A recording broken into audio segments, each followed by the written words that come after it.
Salam, salam sejahtera buat kita semuanya, saudara, dimanapun kita berada. Saya percaya saudara selalu dalam perlindungan dan pertolongan Tuhan. Renungan kali ini saudara berbicara tentang kehilangan kasih yang semula, terambil dalam kitab Wahyu pasal 2 ayat 4 demikian. Namun demikian aku mencela engkau, karena engkau telah meninggalkan kasihmu yang semula. Saudara yang dikasihi oleh Tuhan, setiap orang yang mengalami perjumpaan dengan Tuhan, mengalami kelahiran baru, pasti pernah mengalami yang namanya kasih yang semula. Momen, keadaan di mana saudara begitu bergairah akan Tuhan, selalu rindu akan pertemuan ibadah, selalu bergairah membaca firman Tuhan, selalu bergairah untuk saat teduh. Bahkan saudara menyala-nyala dalam pelayanan, tak peduli sekecil apapun pelayanan saudara. Setiap mendengar pemberitaan firman, saudara begitu antusias. Saudara merespon dengan luar biasa. Saudara, itu adalah pengalaman rohani yang luar biasa bersama dengan Tuhan.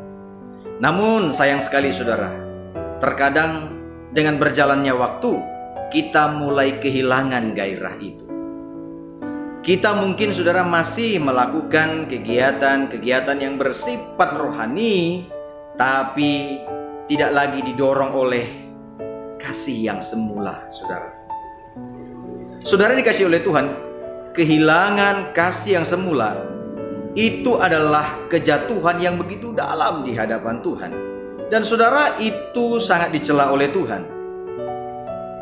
Dan kalau sudah dicela oleh Tuhan, saudara, maka apapun yang kita kerjakan itu tidak berkenan di hadapan Tuhan. Namun ada kabar baiknya saudaraku yang dikasihi oleh Tuhan. Tuhan kita adalah Tuhan yang penuh dengan kasih.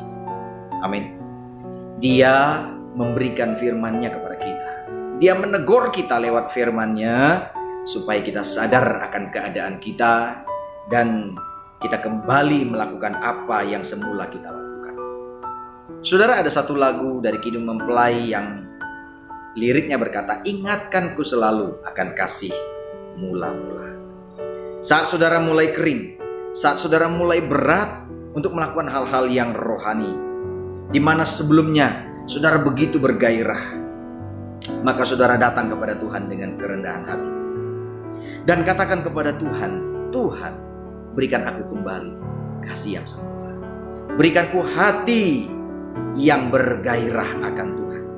Saudara hancur hati di hadapan Tuhan, maka percayalah saudara, Tuhan pasti pulihkan saudara. 2 Tawarik 7:14. Dan umatku yang atasnya namaku disebut merendahkan diri, berdoa dan mencari wajahku, lalu berbalik dari jalan-jalannya yang jahat, maka aku akan mendengar dari surga dan mengampuni dosa mereka, serta memulihkan negeri mereka. Saudara, doa ini juga yang saya lakukan ketika saya mulai merasa kering, ketika saya mulai merasa kehilangan gairah akan Tuhan, ketika saya mulai merasa berat sekali untuk lakukan hal-hal yang rohani, yang dimana tadinya saya begitu menyala-nyala. Saat saya hancur hati di hadapan Tuhan, saat saya berseru, berteriak, berlutut, saudara, menangis, memohon kemurahan Tuhan, saat itu Tuhan pulihkan hati saya dan saya kembali menyala-nyala, kembali bergairah untuk semakin dekat dengan Tuhan. Saya percaya Tuhan pasti menolong kita. Roh Kudus dan kuasa firman akan memampukan saya dan saudara untuk melakukan apa yang dikehendaki oleh Tuhan. Tuhan Yesus memberkati saudara. Salam sejahtera buat kita semuanya. Shalom.